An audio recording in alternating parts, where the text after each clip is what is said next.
What is going on, you guys? It is Dog Cost Crypto here with.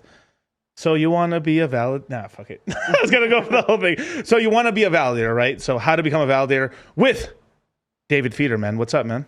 Howdy. Good. Yeah, good to be here. Thanks for having me. It's a pleasure. Dude, How you doing? we doing real good, man. So it's been a minute since I've talked to you, and like I've seen you on video for a while. I think we've talked on like what are the Twitter squares and stuff like that. But I was just saying, like, I was like, hey, bro, did you dye your hair or something, man? I was like, you're looking like a Super Saiyan over there. Like, what the hell? And he's like, can you tell me a little bit of our conversation there? Yeah, well, I'm going gray from all the tech support calls, actually. I'm like, yeah, I used to be a ginger. Now I'm going to be white. So, yeah. Yep. So, bro, like, it literally, I was like, dude, you dye your hair, bro? I was like, that's good. Well, that's kind of a superpower, bro. You're literally going blonde, man. You're going NMN on us, man. But because I was telling you, like, when I first met David, like, I was like, oh, this guy's very, he's like not timid, but like it was like very respectful, quiet guy and stuff like that. And then like, I think just over the years, just you've gained more of this anger. Oh yeah, definitely. Yeah, yeah. Because I'd never been on like Twitter. Well, I was on Twitter, but nobody ever heard of me until Richard shouted me out like 2 years ago, right, for that video. So yeah, I was just a mild-mannered nerd. Nobody ever heard of me. And yeah, 2 years later, I've been on Twitter and I'm making videos. Yeah, now I'm out for blood. I choose violence. It's like you got to say whatever you want. You can't really hold back. I always try to tell the truth too. It's like I don't BS or try to fool anybody. It is what it is. No, I mean that's true and stuff. But hey, you make a lot. Well, you can make quite a few enemies, but at the end of the day, man, if you're being truthful to what's true to you, then it is what it is, right? That's right. So, David, would you like to give people a kind of breakdown of who you are and stuff, and how you came into Hex and stuff, as well as like what's the magical thing you're doing on Pulse Chain? Yeah, totally. Yeah. So like the super quick backstory. I've loved crypto since Bitcoin, all those years ago, and then Ethereum came out all those years ago, and then I found Richard during the Bitcoin Cash fork when he got interviewed by Max Kaiser. That was like the first time I can remember like seeing Richard, all those like 2017, I think, something like that. And then, we waited for Hex for 2 years. Well, a lot of people don't remember that. It took 2 years, just like Pulse Chain, before Hex even launched when Richard was talking about it. So we already did that kind of wait. And then Hex came out.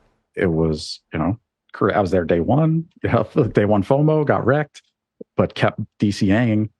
And then a year later, when it hit a penny, it changed my life. And I was crying in a video. I DM'd to Richard because I took a couple $100 and I paid off all my student loans for 30 G's, and it changed my life. Like that was insane to me. That was Hex. Like 2 years ago, basically, right?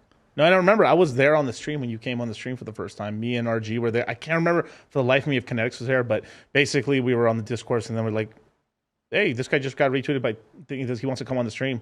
All right, let him on. And then you told your story, and we're like so moved by it. We're like, whoa. Like, I remember being kind of like I didn't even know what to say at the time. I was like, wow, dude, that's so crazy, dude. Because I know that like people's student loan debt it's a real thing. It's a real thing for a lot of people. It's not going to get forgiven like women's debt, but like most college debt in America is now held by females, so that's why they're trying to like get rid of it and pass it on to male taxpayers. But anyway, besides that, so going off to what's going on with you, right? It was kind of a crazy thing because you don't hear all those stories because a lot of people keep quiet with those stories and stuff like that. But you were one of the people that really was like, this changed my life. I got it gave me some freedom there, and then I know. With all the stuff going on in your personal life and stuff, you've helped the whole situation out, Oh yeah. Yeah. It was a total game changer, Hex, it's just Hex turned around my whole life kind of in its own way. Amazing. Right. So I got to ask you, man, is Hex dead? Is it over? Oh, it's not over. It's not dead. It might be hibernating. It might be sleeping. Yeah. It's definitely, winter or crypto winter. Yeah. It's not the good times. This reminds me, it's kind of like 2000, like early 2020. I don't know. Yeah, like the 19s. Yeah, but I feel like there's a lot more like whining and crying on Twitter nowadays. I see a lot more versus years ago. I feel like maybe there weren't that many people involved, but I didn't hear that much chatter. It seemed to get quiet, and now it's just like grief. It's just like, it just feels bad to be online. It's like, oh my, so I've never seen it quite like this before. Yeah, I mean the community is much larger. It was a smaller community back then, of course, right? Way less people and stuff.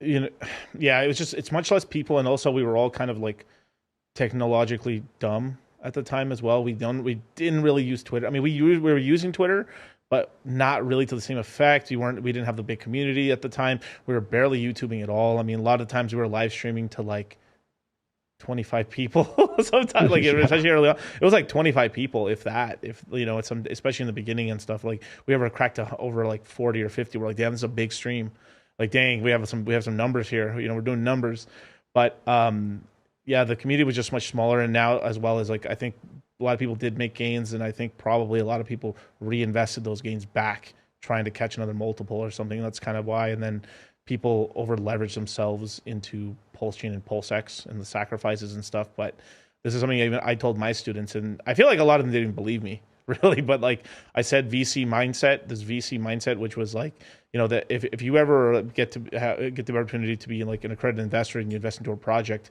it takes like like most of the times you don't start even seeing any returns if there's any at all for 2 years 2 to 3 years so it's like it takes 2 years to get the project out then and I'm talking crypto I'm not even talking equity like crypto project it comes out it takes about 2 years for the coin to come out and then you have a 1 year to 2 year vesting schedule where you're getting some basically dividend payments or coin distributions for the next 2 years and stuff so so I was like that's how we have to look at these sacks as like for that. Or obviously, there's sacks nowadays happening where like it's supposed to come out in the next 2-3 months or less. You know, that's different. But for like these major ones, yeah, they're pretty much like was you know it was a 2 to 3 year wait. So we're right on time. Like I think you were saying that you know 2 years is about what we waited for Hex. Same thing for what's called Pulse Chain and Pulse X, and it still wasn't perfect as well. You know, like day 33 passed obviously for Hex. That was the low right there. I think it's going to be a little different for Pulse Chain and Pulse X, right? But some people say day 50 or whatever. I mean, it's all guesstimations basically. But yeah. Hmm. Yeah, I mean, my personal guesstimation is it's probably going to be longer than all the others because everybody's talking about it and we're all expecting it. So therefore, it has to be longer now, right? Because the market usually doesn't do what everybody wants or thinks. It kind of, if the market messes with everybody, right? Right. So Yeah. yeah, And we'll see what happens. yeah, and there's also still projects that people stack for that haven't launched yet, which is as well. So there's all that stuff coming out. So there's a lot of the liquid loans, the Mintras, Power Yes. Cities. There's a lot of other projects I'm not going to mention by name, but like tons of other projects as well that haven't launched that did get major sacks. And on top of that, too, well, I guess the one thing I could say about maybe it's kind of looking like the market might start turning back up as long as we have the Fed pausing as long as we don't get the raise in the next month or so on the 26th. But we kind of are in this period where it looks like we're pretty much like not going to have any Fed rate increases for the next like 2 months, which is really nice. So we can have a hot boy summer or early fall, and then I think it's we get hit in the face again, pretty hard with the hot shovel.